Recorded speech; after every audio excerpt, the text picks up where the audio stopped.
Former Prime Minister Benazir Bhutto, as all of us now know, has been assassinated.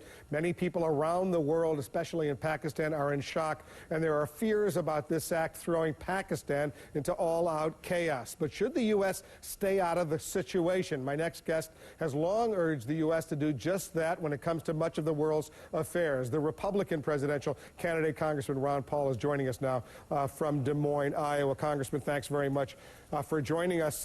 Clearly, there are enormous stakes, interests for the United States. Pakistan is a Muslim country. There's an al-Qaeda presence there. Osama bin Laden is believed to be hiding out there. There's a resurgent Taliban, a lot of sympathizers to these extremists in Pakistan. And this is a country that already has a nuclear arsenal. If you were president, Congressman, right now, what would you do? I would try to change the policy so that we were less involved in their internal affairs. I've complained about the policy with Pakistan for a good many years. We've been giving them billions of dollars. They've got about $10 billion over the last 8 years. So we've aligned ourselves with a military dictator who overthrew an elected government. And he was supposed to help us find Osama bin Laden. That hasn't helped. So it was a bad investment. And it also elicits concern about our puppet governments. Musharraf is seen as one of our puppets. There's a group over there, the al-Qaeda is growing because they don't like us to have puppet governments over there, and they love chaos. So I can see where the support that we've given Musharraf has been indirectly involved in this. It's a mess. So what would you do specifically, Congressman, right now if you were dealt this hand as President of the United States? I would treat them like another country. They're in a civil war. I wouldn't get involved in the civil war. It's what I wouldn't do. I wouldn't be sending troops over there. I wouldn't be sending them any more money. I would try to talk to people who come out. When they sort it out, they should and urge that they have self-determination and that they go back to a sensible approach. But for us to be involved militarily or send our CIA in there to overthrow one government versus another, I've already heard, well, let's get rid of Musharraf. We've staked it out with him and it isn't working. So we want to get rid of him. Let's put somebody else in charge. Just more of the same stuff that we have been doing for so many years. It's time we looked for non-intervention and stay out of these conflicts and let them sort it out themselves. So basically what I hear you saying, if you were president, you would say, you know what, Musharraf, it's all yours. Do whatever you want. We're getting out of there. No more billions in U.S. military assistance. No more intelligence cooperation. No more nothing. Is that right? That would be a good policy. Besides, we don't have the money anyway. We either have to steal it from the American people or print the money or borrow it from China.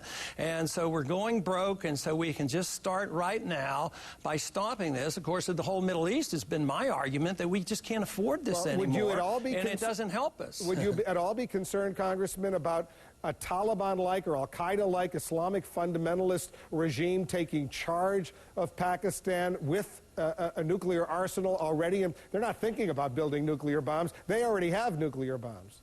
Yeah, and I think because we supported a military dictator and he became our puppet, we've actually enhanced that opportunity for him. So yes, I'm concerned, but I'm concerned about the leftover nuclear weapons in the from the old Soviet system in Central Asia. There's some of those weapons that haven't been accounted for.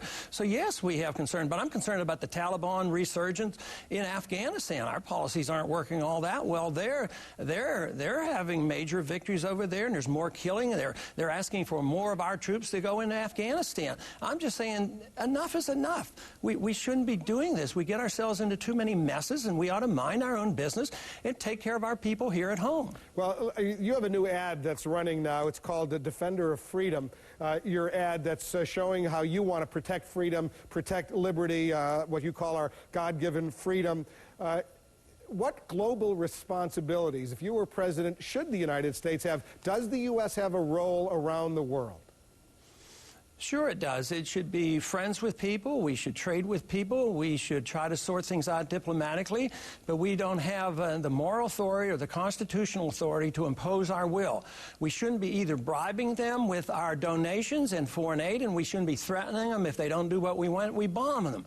I'm offering something different, something the Founding Fathers offered, and that is neutrality. Talk to people and trade with people and negotiate with people, but not to have these two choices of either subsidize subsidizing them with foreign aid or threatening them with violence if they don't do as we tell them. We're almost out of time, Congressman. A week from today, the Iowa caucuses. Then a few days later, the New Hampshire primary. You got a lot of cash that you got very passionate supporters out there. Give us a prediction. How are you going to do in Iowa, and how are you going to do in New Hampshire?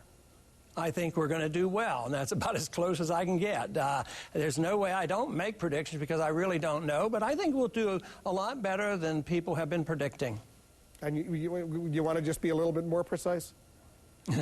Probably can't be. I do know that I would be very disappointed if I came in last, and that's not going to happen. But I'm not going to say I'm going to come in first or second. And if I don't come in first or second, I'm going to quit. Nothing like that. It doesn't even cross my mind. We're getting a lot of support. The numbers are growing. The money's flowing in. My obligation is to fulfill the requests by the supporters who come to us spontaneously. They want me to campaign hard, campaign to win. That's exactly what we're doing. Congressman, thanks very much for coming in. Good luck out there on the campaign trail. Appreciate it. Congressman Ron Paul joining us from the campaign trail. In our strategy session, President Bush had some words of praise